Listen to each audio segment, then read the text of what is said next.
ರಾಜ್ಯದಲ್ಲಿ ಒಂದು ಬಾರಿ ಆದರೂ DKಶಿ ಅವರು CM ಆಗಬೇಕು ಅಂತ, ಯಾಕೆಂದರೆ ಅಧಿಕಾರದಾಹ ಇರಬಾರ್ದು ಅನ್ನೋ ಒಂದು ರೀತಿಯಾದಂಥ ಆಗ್ರಹ ಇಲ್ಲಿನ ಕನಕಪುರ ಕ್ಷೇತ್ರ ಜನರಿಗೆ ಕೇಳಿ ಬರ್ತಾರೆ. ನೀವೇನು ಹೇಳ್ತೀರಿ ಸರ್? ಈಗ ಹಿರಿಯರು ಹೇಳಿದಂತೆ ಗೇದೆತ್ತಿಗೆ ಹುಲ್ಲಾಕಬೇಕು ಅಂದಂಗೆ ಕಷ್ಟಪಟ್ಟು ರಾಜ್ಯಾದ್ಯಂತ ಈ ಸರ್ಕಾರನ ಬರೋಕ್ಕೆ ತುಂಬಾ ಶ್ರಮ ಪಟ್ಟಿದ್ದಾರೆ.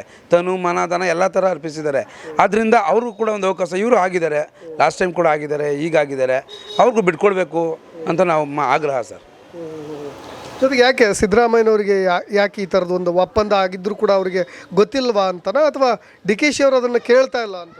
ಒಪ್ಪಂದ ಆಗಿದೆಯೋ ಬಿಟ್ಟಿದೆಯೋ ಅದು ಹೈಕಮಾಂಡ್ ಬಿಟ್ಟಿದ್ದು ನಮಗೆ ತಿಳಿದಿಲ್ಲ.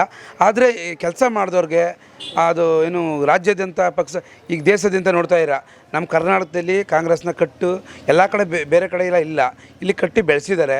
ಅದರಿಂದ ಅವ್ರಿಗೊಂದು ಅವಕಾಶ ಕೊಡಬೇಕು. ಸಮುದಾಯದ ನಾಯಕ, ನಮ್ಮ ಸಮುದಾಯದ ನಾಯಕ, ಒಕ್ಕಲಿಗರ ನಾಯಕ ಆಗಿ ಅವ್ರಿಗೂ ಕೂಡ ಒಂದು ಅವಕಾಶ ಕೊಟ್ಟರೆ ಮುಂದಿನ ದಿನಗಳಲ್ಲೂ ಇನ್ನೂ ನಮ್ಮ ಸಮುದಾಯದವರೆಲ್ಲ ನಮ್ಮ ಪಾರ್ಟಿಗೆ ಸಪೋರ್ಟ್ ಮಾಡೋಕ್ಕೆ ಅನುಕೂಲ ಆಗುತ್ತೆ. ಸರ್, ಮಾತುಕತೆನೇ ಆಗಿಲ್ಲ, 5 ವರ್ಷಕ್ಕೂ ನಾನೇ CM ಅನ್ನೋದು ಅವ್ರ ವಾದ. ಅದು ನಾನು ಹೇಳ್ತಾ ಇದ್ದೀನಲ್ಲ, ಹೈಕಮಾಂಡ್ ಬಿಟ್ಟಿದ್ದದು. ಆದರೆ ಇವ್ರು ಕಷ್ಟಪಟ್ಟು ಪಕ್ಷ ಸಂಘಟನೆ ಮಾಡಿ ಇಲ್ಲಿವರೆಗೂ ತಂದಿರಲ್ಲ, ಅದರಿಂದ ಅವ್ರಿಗೆ ಅವಕಾಶ ಕೊಡಬೇಕು ಅಂತ ನನ್ನ ಕನಕಪುರದ ಜನ ಆಗಿ ಒಬ್ಬ ಕಾಂಗ್ರೆಸ್ ಪಾರ್ಟಿಯಾಗಿ ಅವ್ರಿಗೊಂದು ಅವಕಾಶ ಕೊಡಲೇಬೇಕು ಅಂತ ನಮ್ಮ ಒಪಿನಿಯನ್ನು ಮತ್ತು ಒಂದು ಆಸೆ. ಅವರು ಕೂಡ ಒಂದು ಸತಿ ಮುಖ್ಯಮಂತ್ರಿ ಆಗಬೇಕು. ನೆಕ್ಸ್ಟ್ ಏನೋ ಎತ್ತನೋ ಈಗ ಏಜ್ ಇದ್ದಾಗ ಮತ್ತು ಇದ್ದಿದ್ದಾಗ ಎಲ್ಲ ಮಾಡೋದು ನೆಕ್ಸ್ಟ್ ಕೂಡ ಮಾಡ್ತಾರೆ. ಆದರೂ ಕೂಡ ಈಗ ಅವಕಾಶ ಕೊಟ್ಟು 2 ವರ್ಷ ಅವ್ರು ಕೊಡಬೇಕು ಅಂತ ನಮ್ಮ ಸಿದ್ದರಾಮಯ್ಯವರು ಕೂಡ ನಾವು ಎಲ್ಲ ಸೇರಿ ರಿಕ್ವೆಸ್ಟ್ ಮಾಡ್ಕೊತೀವಿ. ದಯವಿಟ್ಟು ಒಪ್ಪಂದ ಏನಾಗಿದೆ ಗೊತ್ತಿಲ್ಲ, ಅವ್ರಿಗೊಂದು ಅವಕಾಶ ಕೊಡಬೇಕು. ಸರ್ ನೋಡಿ, DK ಶಿವಕುಮಾರ್ ಅವರು CM ಆಗಬೇಕು. ಅಟ್ಲೀಸ್ಟು ಎಲ್ಲರೂ ಕೂಡ ಅಧಿಕಾರ ದಾಹ ಇರುತ್ತೆ, ಅಧಿಕಾರ ನೋಡಿದ್ದಾರೆ, ಅನುಭವಿಸಿದ್ದಾರೆ. DKಶಿ ಅವರು ಒಂದು ಬಾರಿ ಆಗಲಿ ಅನ್ನೋ ಒಂದು ಆಗ್ರಹ. ನೀವೇನು ಹೇಳ್ತೀರಿ ಸರ್? DK ಶಿವಕುಮಾರ್ ಅವರು 136 ಕ್ಷೇತ್ರಗಳಲ್ಲಿ ಕಾಂಗ್ರೆಸ್ ಇವತ್ತು ಜೈಗಳಿಸಿದೆ, ಕರ್ನಾಟಕದಲ್ಲಿ ಸರ್ಕಾರ ಬಂದಿದೆ ಅನ್ನೋದಾದರೆ DK ಶಿವಕುಮಾರ್ ಅವರ ಪಾತ್ರ ಬಹು ಮುಖ್ಯವಾದಂಥ ಪಾತ್ರ. ಜೊತೆಗೆ ಅವ್ರ ಜೊತೆಗೆ ಅವ್ರ ಸಹೋದರರಾದಂತಹ DK ಸುರೇಶ್ರವರ ಪಾತ್ರ ಕೂಡ ಇವತ್ತು ಕರ್ನಾಟಕ ಸರ್ಕಾರ, ಸಿದ್ದರಾಮಯ್ಯ ಅವ್ರ ಸರ್ಕಾರ ಇದೆ ಅಂದರೆ DK ಶಿವಕುಮಾರ್ ಅವ್ರ ಪಾತ್ರ ಪ್ರಮುಖವಾಗಿದೆ. ಅದನ್ನು ಮನಗಂಡಂಥ ಹೈಕಮಾಂಡು ಮಲ್ಲಿಕಾರ್ಜುನ್ ಖರ್ಗೆ ಅವರು, ಸೋನಿಯಾ ಗಾಂಧಿ ಅವರು, ರಾಹುಲ್ ಗಾಂಧಿ ಅವರು DK ಶಿವಕುಮಾರ್ ಅವರಿಗೆ ಒಂದು ಸಲ ಅವಕಾಶವನ್ನು ಮಾಡಿಕೊಟ್ರೆ ನೆಕ್ಸ್ಟ್ 28ರ ನಂತರನೂ ಕಾಂಗ್ರೆಸ್ ಸರ್ಕಾರ ಕರ್ನಾಟಕದಲ್ಲಿ ಬರೋಕ್ಕೆ ಒಂದು ಪ್ರಮುಖವಾದ ಪಾತ್ರ ವಹಿಸ್ತಾರೆ ಮತ್ತು ಹೆಚ್ಚಿನ ಜವಾಬ್ದಾರಿಯನ್ನು ತಗೊಳ್ತಾರೆ DK ಶಿವಕುಮಾರ್ ಸಹೋದರರು. ಹಾಗಾಗಿ DK ಶಿವಕುಮಾರ್ ಅವ್ರಿಗೆ ಖಂಡಿತವಾಗ್ಲೂ ಹೈಕಮಾಂಡು ಸೋನಿಯಾ ಗಾಂಧಿ, ರಾಹುಲ್ ಗಾಂಧಿ, ಮಲ್ಲಿಕಾರ್ಜುನ್ ಖರ್ಗೆ ಅವರು ಹಾಗೆ ಸಿದ್ದರಾಮಯ್ಯ ಅವರು DK ಶಿವಕುಮಾರ್ ಅವರಿಗೆ ಒಂದು ಸಲ ಅವಕಾಶ ಮಾಡಿಕೊಡ್ಬೇಕು ಅಂತ ನಾವು ಕನಕಪುರದ ವಿಧಾನಸಭಾ ಕ್ಷೇತ್ರದ ಜನತೆ ಹಾಗೂ ಕರ್ನಾಟಕದ ಎಲ್ಲ ಸಾರ್ವಜನಿಕರು ಕೂಡ ಕೇಳ್ಕೊಳ್ತೀವಿ. ಕೊಡದೇ ಇದ್ದರೆ ಸರ್, ಆ್ಯಕ್ಚುಲಿ ಈಗ ಸದ್ಯ ಮಟ್ಟಿಗೆ ಅವರೊಂದು ಆಗ್ರಹ ಅಂತೂ ಇದೆ, ಬೇಡಿಕೆನೂ ಅದೇ ಇದೆ. ಕೊಡದೇ ಇದ್ದರೆ ಮುಂದಿನ ಎಲೆಕ್ಷನ್ ಏನಾಗ್ಬೋದು, ರಿಸಲ್ಟು ಏನಾದ್ರು ಬದಲಾವಣೆ ಆಗುತ್ತೆ ಸರ್? ಒಂದು ವೇಳೆ DK ಶಿವಕುಮಾರ್ ಅವರು ಕೊಡಲಿಲ್ಲ ಅಂದರೆ 28ರ ಎಲೆಕ್ಷನಲ್ಲಿ ಕಾಂಗ್ರೆಸ್ಗೆ ಕಷ್ಟ ಆಗ್ಬೋದು. ಯಾಕೆ ಅಂದರೆ DK ಶಿವಕುಮಾರ್ ಅವರು ರಾಜ್ಯಾದ್ಯಂತ ತನು ಮನ ಧನವನ್ನು ಸರ್ವಸ್ವವಾಗಿ ಇಟ್ಕೊಂಡು ರಾಜ್ಯಾದ್ಯಂತ ಹೋರಾಟ ಮಾಡ್ಕೊಂಡು ಕಾರ್ಯಕ್ರಮಗಳು ಮಾಡ್ಕೊಂಡು ಎಲ್ಲ ಬಂದಿದ್ದಾರೆ. ಅಂಥವ್ರಿಗೊಂದು ಅವಕಾಶ ಕೊಟ್ಟರೆ ಮುಂದಿನ ಸರ್ಕಾರ ಬರೋಕ್ಕೆ ಅನುಕೂಲ ಆಗುತ್ತೆ. ಒಂದು ವೇಳೆ ಕೊಡಲಿಲ್ಲ ಅಂದರೆ ಈಗ ಹೆಂಗಾಗುತ್ತೆ ಅಂದರೆ ದುಡ್ದಂಥವ್ರಿಗೆ ಮೇವು ಹಾಕ್ತಾ ಇರೋ ಥರ ಆಯ್ತದೆ. ದುಡ್ದಂಥವ್ರಿಗೆ ಮೇವು ಹಾಕಿದ್ರೆ ನೆಕ್ಸ್ಟ್ ಇನ್ನೊಂದಷ್ಟು ದುಡಿಯೋಕ್ಕೆ ಒಂದು ಹುಮ್ಮಸ್ ಇರ್ತದೆ, ವರ್ಚಸ್ ಇರ್ತದೆ. ಈಗ ಅವ್ರಿಗೆ ಆದಂತಹ ಬೆಂಬಲ ಇರ್ತದೆ. ಆ ಬೆಂಬಲ ಒಳಗೆ ಇನ್ನೊಂದಷ್ಟು ಸಪೋರ್ಟ್ ಹೈಕಮಾಂಡು ಸೋನಿಯಾ ಗಾಂಧಿ ಅವರು, ರಾಹುಲ್ ಗಾಂಧಿ ಅವರು, ಮಲ್ಲಿಕಾರ್ಜುನ್ ಖರ್ಗೆಜಿಯವರು ಒಂದು ಅವಕಾಶವನ್ನು ಮಾಡಿಕೊಟ್ರೆ 28ರ ಸರ್ಕಾರಕ್ಕೂ DK ಶಿವಕುಮಾರ್ ಅವರು ಸಂಪೂರ್ಣವಾಗಿ ಜವಾಬ್ದಾರಿಯನ್ನು ತಗೊಂಡು, DK ಸುರೇಶ್ ಅವರು ಸಂಪೂರ್ಣವಾಗಿ ಜವಾಬ್ದಾರಿ ತಗೊಂಡು 28ರ ಸರ್ಕಾರ ಬರೋಕ್ಕೆ ತುಂಬ ಅನುಕೂಲ ಆಯ್ತದೆ ಅಂತ ನನ್ನ ಅಭಿಪ್ರಾಯ. TP ಇದೆ, ZP ಇದೆ, ನೆಕ್ಸ್ಟು ಅದ ಮುಖಾಂತರ ಗ್ರಾಮ ಪಂಚಾಯತಿ ಇದೆ. ಹಂಗಾಗಿ ಈಗ ಅವರಿಗೆ ಶಕ್ತಿ ತುಂಬಲಿಲ್ಲ ಅಂತ ಅಂದರೆ ಶಕ್ತಿ ಎಲ್ಲಿ ಬರ್ತದೆ? ಶಕ್ತಿ ಕೊಡಲೇಬೇಕು ತಾನೆ. ಹೈಕಮಾಂಡ್ ಆದವರು ಶಕ್ತಿ ಕೊಡಲೇಬೇಕು.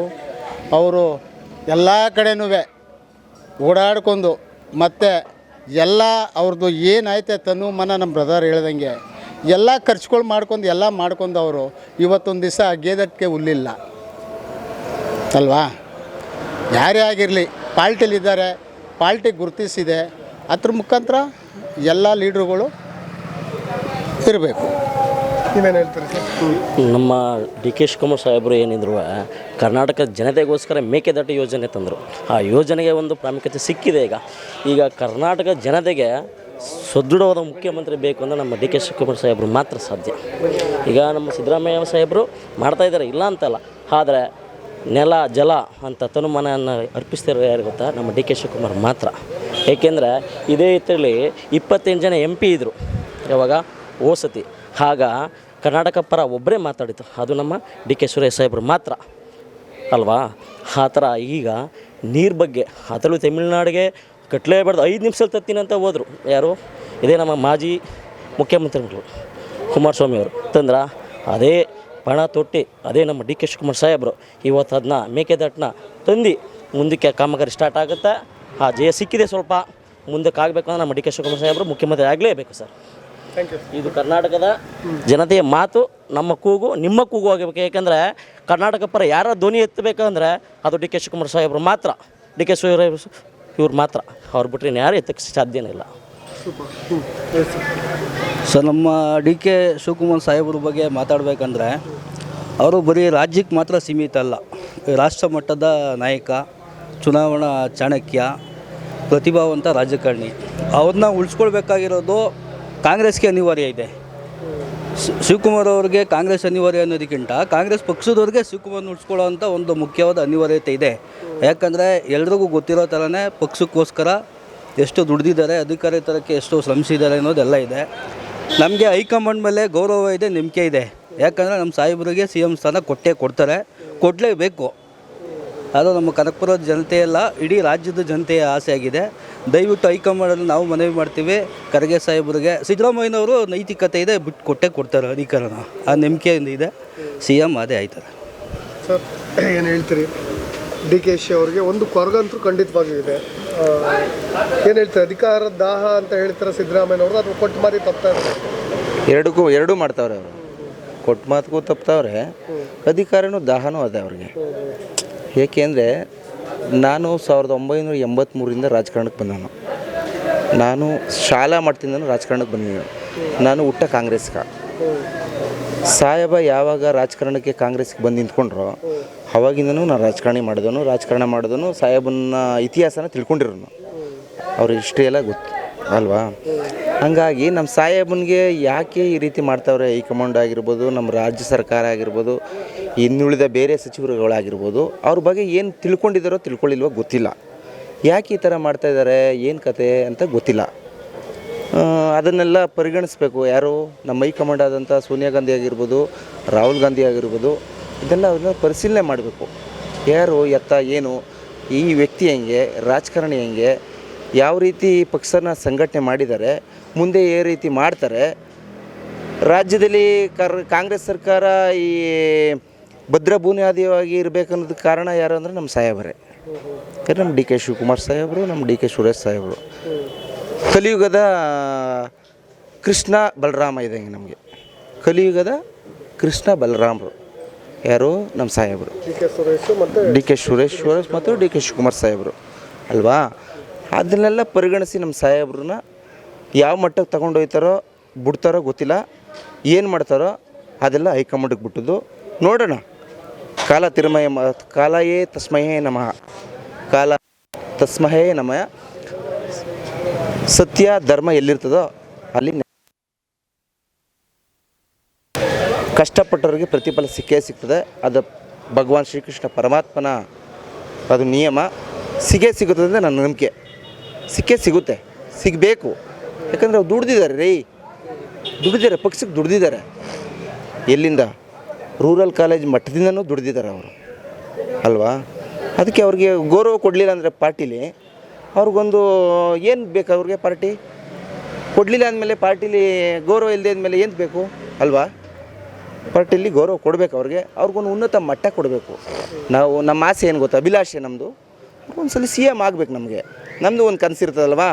ಈಗ ಸಿದ್ದರಾಮಯ್ಯನವ್ರು ಹೆಂಗೆ ಅವರು ಕನಸು, ನಾನು CM ಆಗಬೇಕು, ನಮ್ಮ ದೇವರಾಜ ಅರಸು ಈಗ ಹೆಂಗಾಗಿದ್ರು ನಾವು ಅದೇ ಥರ ಆಗಬೇಕು ಅನ್ನೋದೊಂದು ಅವರ ಆಸೆ ಇದ್ದಂಗೆ, ನಮ್ಮ ತಾಲೂಕವ್ರಿಗೂ ನಮ್ಮ ಜಿಲ್ಲೆಯವ್ರಿಗೂ ನಮ್ಮ ಸಾಹೇಬ ಆಗಬೇಕು ಅನ್ನೋದೊಂದು ಆಸೆ ಇಲ್ವ ನಮಗೆ? ಅದು ಆಗಬೇಕು ಅನ್ನೋದು ನಮ್ಮದು ಆಸೆ. ನೋಡೋಣ, ಅದಕ್ಕೆಲ್ಲ ಭಗವಂತ ತೀರ್ಪು ಕೊಡ್ತಾನೆ. ಒಂದಲ್ಲ ಒಂದಿನ ಸದ್ಯದಲ್ಲೇ ತೀರ್ಪು ಕೊಡ್ತಾನೆ. ಧನ್ಯವಾದಗಳು. ಮುಖ್ಯಮಂತ್ರಿ ಆಗೋದು ನಮ್ಗೆ ಒಳ್ಳೇದಲ್ವ ಸರ್. ಮುಂದಿನ ದಿನಗಳಲ್ಲಿ ಮುಖ್ಯಮಂತ್ರಿ ಅದೇ ಆಗಬೇಕು ಅವರು. ಯಾಕೆಂದರೆ 136 ಸೀಟು ಬರಬೇಕು ಅಂದರೆ ನಮ್ಮ ಸಾಹೇಬ್ ಶಿವಕುಮಾರ್ದು ಅಷ್ಟೇ ಶ್ರಮನೂ ಐತೆ. ಹಗಲು ರಾತ್ರಿ ನಿದ್ದೆ ಇಲ್ಲದೆ ಪಾರ್ಟಿ ಪಕ್ಷ ಕಟ್ಟವ್ರೆ ನಮ್ಮ ಸಾಹೇಬ. ಇಷ್ಟ ಬಂತ ಪಾರ್ಟಿಲಿ ಗುಜರಾತ್ MLA ಅವ್ರನ್ನ ಎಲ್ಲೆಲ್ಲಿದ್ದವ್ರನ್ನ ಕರ್ಕೊಬಂದು ಪಾರ್ಟಿ ಅಧಿಕಾರ ತರಬೇಕು ಅಂದರೆ ನಮ್ಮ ಶಿವಕುಮಾರ ಕಾರಣ ರೀ. ಇವತ್ತು ಯಾರೂ ಇರಲಿಲ್ಲ. ಏನು ಕಷ್ಟ ಬಿದ್ದವ್ರೆ ಅಂತ ನಮಗೆ ಗೊತ್ತು. ನಮ್ಮ ಕನಕಪುರ ಜನತೆಗೆ ಏನೇನು ಕೆಲಸ ಮಾಡವ್ರೆ, ಒಂದು ಚೆಕ್ ಡ್ಯಾಮೇ ಆಗಲಿ, ಒಂದು ಕಾಂಕ್ರೀಟ್ ರಸ್ತೆನೇ ಆಗಲಿ, ಒಂದು ಅಭಿವೃದ್ಧಿ ಎಲ್ಲ ಕೆಲಸ ಅಭಿವೃದ್ಧಿನೂ ಮಾಡಿಕೊಟ್ಟವ್ರೆ ಸರ್. ಪ್ರತಿಯೊಂದು ಹಳ್ಳಿಗೆ ಹೋಗಿ ಕುಡಿಗೆ ನೀರು ಇಲ್ಲದವ್ರಿಗೆ ನೀರು ಕೊಡ್ಸವ್ರೆ. ಆ ಪುಣ್ಯಾತ್ಮನ ನೆನಿಬೇಕು ಅಂತ ನಾವು ಇನ್ನೂ ನೆನಿಬೇಕು ಸರ್. ಅವ್ರ ತಮ್ಮ ನಾವು ಡಿ ಕೆ ಸುರೇಶ್ ಅವರಲ್ಲ, ಅವರನ್ನು ನಮಗೆ ಚಿನ್ನ ಇದ್ದಂಗೆ ಸರ್. ಅವರು ಪ್ರತಿ ಹಳ್ಳಿಗೆ ಯಾರೇ ಸತ್ತೋಗಲಿ, ಸತ್ತವ್ರ ಮನೆಗೆ ಬರ್ತಾರೆ, ಕಷ್ಟ ಸುಖ ಮಾತಾಡ್ತಾರೆ, ಹುಷಾರಿಲ್ಲ ಅಂದರೆ ಯಾಕೆ ಏನು ಅಂತಾರೆ, ಎಲ್ಲ ಪ್ರತಿಯೊಂದು ಕೆಲಸ ಮಾಡಿಕೊಡ್ತಾರೆ ಸರ್. ನಮ್ಗೆ ಅದರಲ್ಲಂತೂ ನಮ್ಗೆ ಹೆಮ್ಮೆ ಪಡ್ತೀವಿ. ಏಕೆಂದರೆ ನಮ್ಮ ಸಾಹೇಬ ನಮ್ಮ ಕ್ಷೇತ್ರದ ಕನಕಪುರ ಕ್ಷೇತ್ರದಲ್ಲಿ CM ಆಯ್ತಾರೆ ಅಂದರೆ ನಮಗೆ ಫುಲ್ಲು ಹೆಮ್ಮೆ ಪಡ್ತೀವಿ ಸರ್. ದಯವಿಟ್ಟು ಭಗವಂತಲ್ಲಿ ಮಲೆ ಮಹದೇಶ್ವರದಿಂದನೂ ಬೇಡ್ಕೆ ಬರ್ತಾಯಿದ್ದೀವಿ ಸರ್. ನಮ್ಮ ಅಪ್ಪನ CM ಮಾಡಿದ್ರೆ ಭಗವಂತ ಮಹದೇಶ್ವರದಿಂದ 100 ತೆಂಗಿನಕಾಯಿ ಹೊಡಿತೀನಿ ಅಂತಲೂ ಅರ್ಕೆ ಮಾಡಿದ್ದೀನಿ ಸರ್. ನಾನು ನಮ್ಮ ಸಾಹೇಬ CM ಮಾಡಿದ್ರೆ 100 ತೆಂಗಿನಕಾಯಿ ಹೊಡಿತೀನಿ ಅಂತ ಅರ್ಕೆ ಮೊನ್ನೆ ಅಮಾಸೆಗಳು ಹೋಗಿದ್ದೆ ನಾನು. 100 ತೆಂಗಿನಕಾಯಿ ಹೊಡಿತೀನಿ ಸ್ವಾಮಿ, ನಮ್ಮ ಸಾಹೇಬ CM ಆಗ್ಬೇಕು ನಮಗೆ ಅಂತಲೂ ಅರ್ಥ ಮಾಡ್ಕೊಂಡಿದ್ದೀವಿ ಸರ್.